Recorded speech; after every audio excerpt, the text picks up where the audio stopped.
ఓం శ్రీ గురుభ్యో నమః. May June 9, 2026 ఇవాళ సత్సంగంలో లక్ష్మి గారు ద ఓన్లీ రివల్యూషన్ అనే కృష్ణమూర్తి గారి గ్రంథం నుండి యూరోప్ పార్ట్ 10 అనే చాప్టరు చదివి వినిపిస్తారు.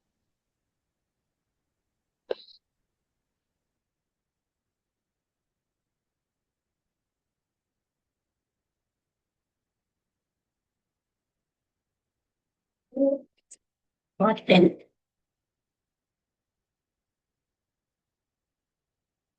ఒక నిమిషం.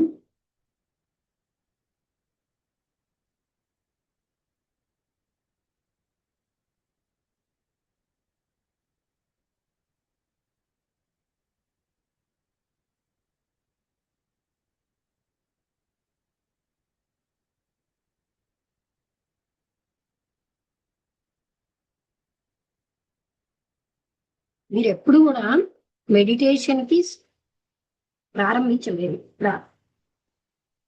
సిద్ధంగా ఉండలేదు. మీరు దాన్ని అన్వేషించకుండా అది జరుగుతుంది. మీరు ఒకవేళ దాన్ని అన్వేషించినా, ఎలా మెడిటేట్ చేయాలని అడిగినా, ఆ మెథడ్ అన్నది మిమ్మల్ని కండిషన్ చేయడమే కాదు సరికదా, మీ యొక్క ప్రజెంట్ కండిషనింగ్ ని బలపరుస్తుంది.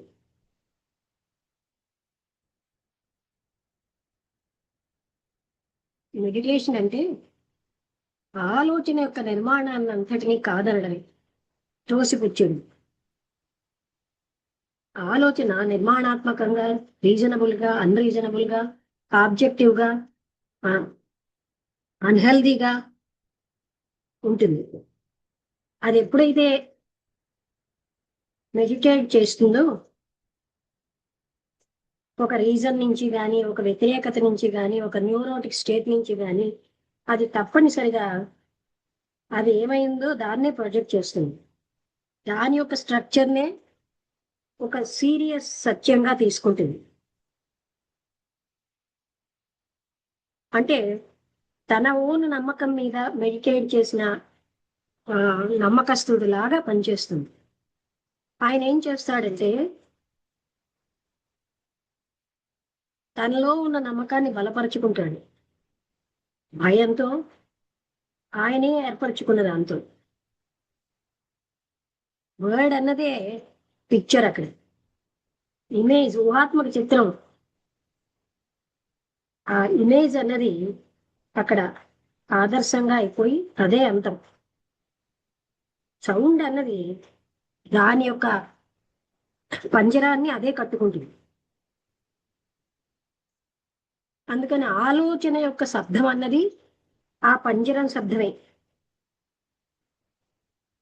ఈ పదము, ఆ శబ్దము అబ్జర్వర్ని, అబ్జర్వర్డ్ని, చూసేవాడిని, చూడబడేదాన్ని విడదీస్తున్నాయి.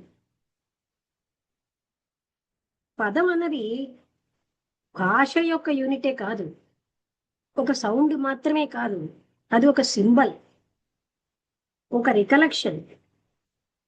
అంతకు ముందే జరిగిపోయినటువంటి సంఘటన యొక్క జ్ఞాపకం, ఆలోచన యొక్క జ్ఞాపకం. మెడిటేషన్ అంటే ఈ పదం అన్ని సంపూర్ణంగా ఉండదు, ఆబ్సెన్స్ అయిపోతుంది. భయానికి మూలం ఈ పదాల యొక్క యాంత్రికతే. ఇది ఇంకా స్ప్రింగ్ సీజన్ యొక్క మొదలు. బోయస్ అనే ప్లేస్ లో ఇది చాలా జెంటిల్ గా ఉంది. కొత్త లీవ్స్ కొన్ని ఉన్నాయి, ఆకులు.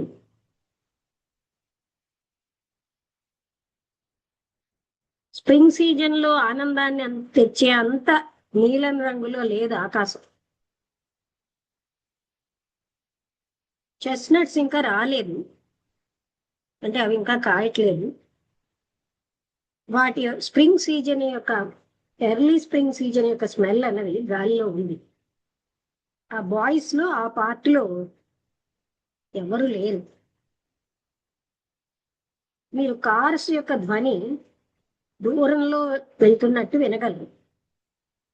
మేము పొద్దున్నే నడుస్తున్నాం. అక్కడ ఎర్లీ స్ప్రింగ్ యొక్క సౌమ్యమైన షార్ప్నెస్ ఉంది. ఆయన డిస్కస్ చేస్తున్నారు, ప్రశ్నిస్తున్నారు, ఆయన ఏం చేయాలో అడుగుతున్నారు. నాకేమనిపిస్తోందంటే ఇది అంతు లేదు. ఈ నిరంతరాయమైన విశ్లేషణ, తనని తాను పరిశీలించుకోవడం, ఈ విజిలెన్స్. నేను చాలా విషయాలు పరిశీలించాను. నేను ఎన్నో ట్రై చేశాను. క్లీన్గా అంటే పూర్తిగా గుండు చేయించుకున్న గురువులు, అలాగే గడ్డాలతో ఉన్న గురువులు, ఎన్నో రకాలైన ధ్యాన పద్ధతులు, ఈ బ్యాగ్ ఆఫ్ ట్రిక్స్ అన్ని అది మనిషిని హాలోగా, డ్రై మౌత్డ్గా అంటే ఏంటి, ఏమీ శుష్కమైనటువంటి నోరుతోటి శూన్యంగా అంటే లోపల ఏమి దొల్లలా చేస్తుంది. ఇవన్నీ అలా చేస్తున్నాయి మనిషిని. మీరు మరొక ఎండ్ నుంచి ఎందుకు ప్రయత్నించకూడదు? మీకు తెలియని దాని నుంచి మరొక తీరం, బహుశా మీరు దాన్ని చూడలేరు ఈ ఈ తీరంలోంచి.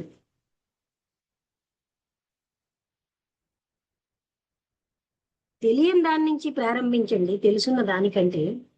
ఈ నిరంతరాయమైన పరీక్ష, ఈ విశ్లేషణ కేవలంగా ఇంకా కండిషన్స్ని బలంపరుస్తుంది, తెలుసున్న కండిషన్స్ని.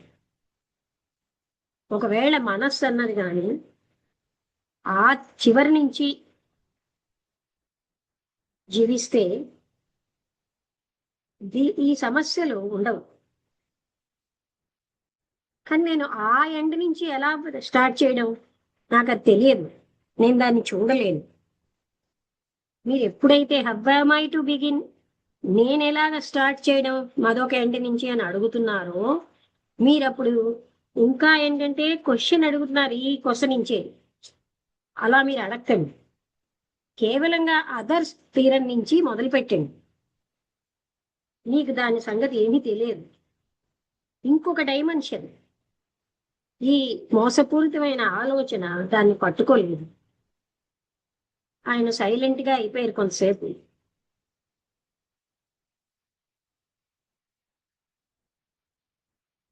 ఒక మగ పావురం అలా ఎగిరింది. చాలా బ్రిలియంట్గా ఉంది అసలు సూర్యకాంతిలో. మళ్ళీ అది అదృశ్యం అయిపోయింది, ఏదో బుషెస్లోకి వెళ్ళిపోయింది. మళ్ళీ అది ప్రత్యక్షం అయ్యేసరికల్లా కొంతసేపు అయ్యాక 4 లేక 5 ఆడవి కూడా అక్కడికి వచ్చాయి. అవి కూడా చనిపోయిన ఆకుల కలర్లో ఉన్నాయి. వాటి మధ్య ఈ మగ పావురం చాలా బలంగా అంటే గొప్పగా నిలిచింది, పొందాగా. ఆయన ఎంతో ఆక్యుపై అయిపోయాడు. ఆయన ఎప్పుడు కూడా ఈ ప్రెజెంట్ అంటే దీన్ని చూడలేదు. ఆయనకు చూపెడితే ఆయన అన్నారు, ఎంత సౌందర్యంగా ఉంది. అవి కేవలం పదాలే, ఎందుకంటే ఆయన మనస్సు ఆక్యుపై అయిపోయింది. ఏదో తనకు తెలియని దాని నుంచి ఎలా మొదలెట్టాలన్న దాంతో. పొద్దున్నే వచ్చిన ఒక తొండ లేక ఊసర వెళ్ళి పొడుగ్గా ఆకుపచ్చగా అదొకటి రాయి మీద ఉంది ఎండలో. నేను ఎలా మొదలెట్టాలో అది నాకు కనబట్టం లేదు మరొక ఎండ్ నుంచి. నిజంగా నాకు అవగాహన అవ్వలేదు. ఇది నాకు అర్ధరహితంగా ఉంది. నాకు తెలుసున్న దాని వైపే నేను వెళ్ళగలను. కానీ నీకు తెలుసున్నది ఏమిటి? ఆల్రెడీ ఫినిష్ అయిపోయిన విషయాలే మీకు తెలుసు. అవన్నీ అయిపోయాయి, నిన్నటివి. అవే మనకు తెలుసు. మీకు తెలియని దాని నుంచి మొదలెట్టండి, అక్కడే జీవించండి. How am I to live from there, అక్కడ ఏ విధంగా నేను జీవించాలి అని మీరు ప్రశ్నిస్తే అప్పుడు మీరు ఏదో నిన్నటి యొక్క సిస్టమ్ని అడుగుతున్నారు, ఆహ్వానిస్తున్నారు.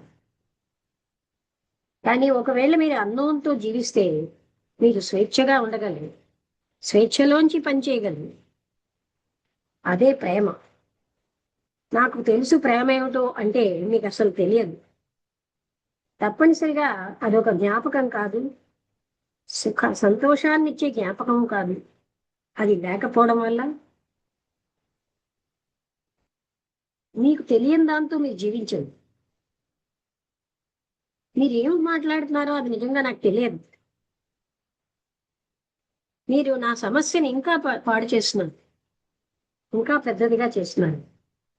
నేను చాలా సింపుల్ విషయం అడుగుతున్నాను. నేనేమంటున్నానంటే మీరు ఎంత తవ్వుతూ ఉంటే అది అంత పెరుగుతుంది. ఈ తవ్వడం అన్నదే కండిషన్. ప్రతిసారి మీరు తవ్వినప్పుడల్లా అది స్టెప్స్ తయారు చేస్తుంది.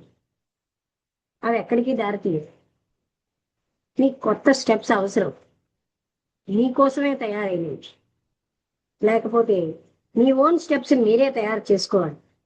అవి మిమ్మల్ని సంపూర్ణంగా వేరే డైమెన్షన్కి తీసుకెళ్తాయి. ఆ డైమెన్షన్ ఏమిటో మీకు తెలియకపోతే ఊహాత్మకంగా కూడా మీరు తీసుకున్న స్టెప్స్ అన్నవి అవి మీకు తెలుసున్న దానికే తీసుకెళ్తాయి.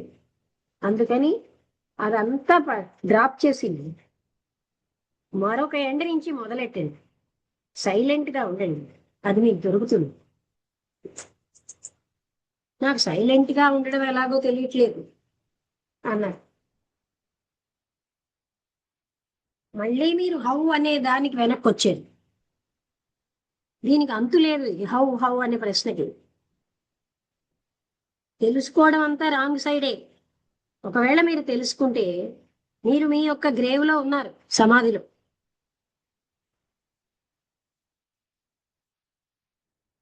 ఆ బీయింగ్ అన్నది తెలియకుండానే ఉంది, అది తెలిసి లేదు. ఇక్కడితో అయిపోయింది చాప్టర్.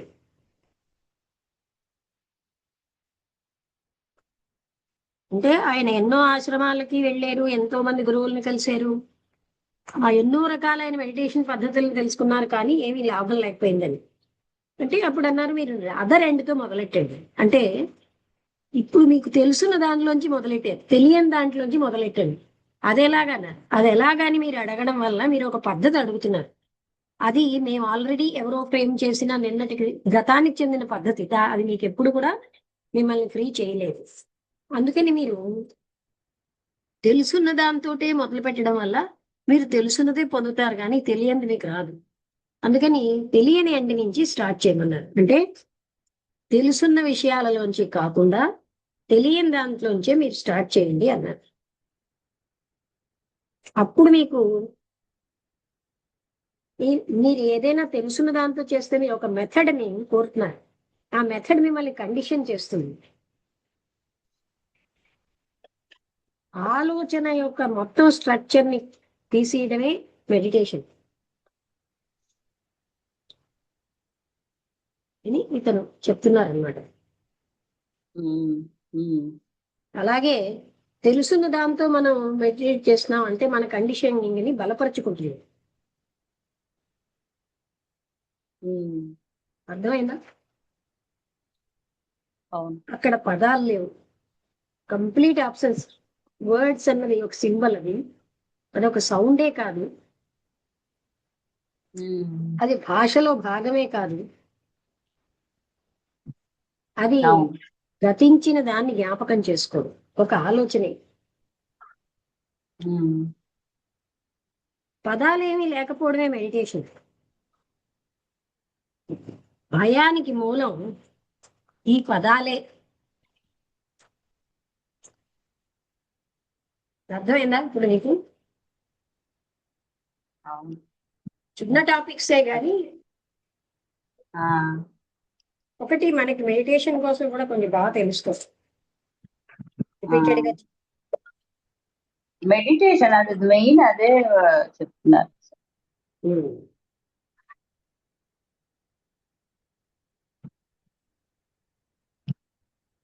నువ్వు శనివారం పొద్దున్న వరకు వస్తావా?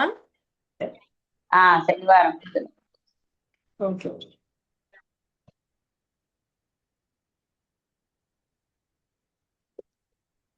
అది మెడిటేషన్ అంటే మనం ఆ, తెలిసిన దాంతోటే మెడిటేట్ మొదలెడుతున్నాం. తెలియని ఎండ్లోంచి ఆ, మొదలెట్టేమన్నారు. అదేమిటో నాకు తెలియదు హౌ అని అంటే, అది అలా మీరు హౌ అన్న పదం మీరు అడుగుతున్న కొద్దీ మీరు ఇంకెవరో మెథడ్ మీద ప్యాటర్న్ మీద ఆధారపడుతున్నారు. దానివల్ల మీరు తెలియంది మీకు తెలుసున్నదే బలపడుతోంది అంటున్నారు. ఉమ్, మీకున్న కండిషనింగ్, మీకున్న ఆ నమ్మకాలు అవే బలపడుతున్నాయి. అవును, బాగుంది కదా. అంటే అవును. ఎలాగా అని కాకుండా మనస్సు నిశ్చలం అయిపోయి ఆలోచన లేనప్పుడు ఎలా సైలెంట్ అవ్వడం అన్నది కూడా మీరు ఆ హౌ అన్నది అడగండి అంటున్నాడు. అంటే అడగడం ఉమ్, వల్ల మీరు ఇంకొకరు ఇచ్చిన పద్ధతి మీద ఆధారపడతారు. అది కూడా తెలుసున్నది అవుతుంది కనుక మీరు ఎప్పుడు తెలియంది పొందలేరు. ఉమ్,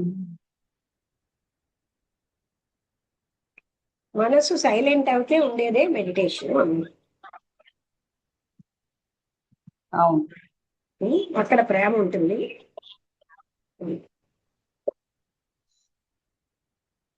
అయితే క్లోజ్ చేసేద్దామా? అది నువ్వేమైనా చెప్తావా? అలే వసంత్ గారు రాలేదా? ఆవిడ నేను అబ్బాయితో బానే ప్రాబ్లం ఉన్నారా? వచ్చిందో ఏంటో. ఆ, లేకపోతే ఎన్నేళ్ళు ఉంటాయి అబ్బాయికి? ఎన్నేళ్ళు ఉంటాయి అబ్బాయికి? 35-40 దగ్గర ఉంటే, అంటే 35-40 అబ్బాయి లోపల ఉంటాడు. అంటే అంటే మరీ యంగ్ కాదు. ఉమ్, మైండ్ కి ఎఫెక్ట్ ఉన్నప్పుడు అందరూ అలాగే ఉంటారు కదా. పాపం ఎన్నో కష్టమే కష్టాలు పాపం. పడుతున్నారు. హాస్పిటల్లో అడ్మిట్ చాలా. చేశారు, మళ్ళీ ఇంటికి తేలేదు అనుకుంటాను. అది ఏమో కాదు, హాస్పిటల్. ఎంతమంది పిల్లలు ఆవిడకి ఎంతమంది ఒక పిల్లలు? అమ్మాయి, ఒక అబ్బాయి. అమ్మాయి చాలా మంచి ఉద్యోగం చేస్తోంది. భర్త సింగపూర్ లో ఉన్నా అక్కడ ఉన్నారు. అచ్చా, అచ్చా, అచ్చా. భర్త నీకు తెలుసు కదా, నీ ఫ్రెండే కదా అతను. వాళ్ళకు ఒక బాబు. ఆ, ఈ అబ్బాయి మొదటి నుంచి అవును. ఇలాగే, అంటే ఇంత తీవ్రంగా అవును. లేదు. నేను చిన్న, అంటే ఇక్కడ ఉన్నప్పుడు విశాఖపట్నంలో ఉన్నప్పుడు చెప్పాను. మెంటల్ ఉమ్, మెంటల్ సమస్య, మెంటల్ సైకలాజికల్ ప్రాబ్లం. నేను విశాఖపట్నంలో ఉన్నప్పుడు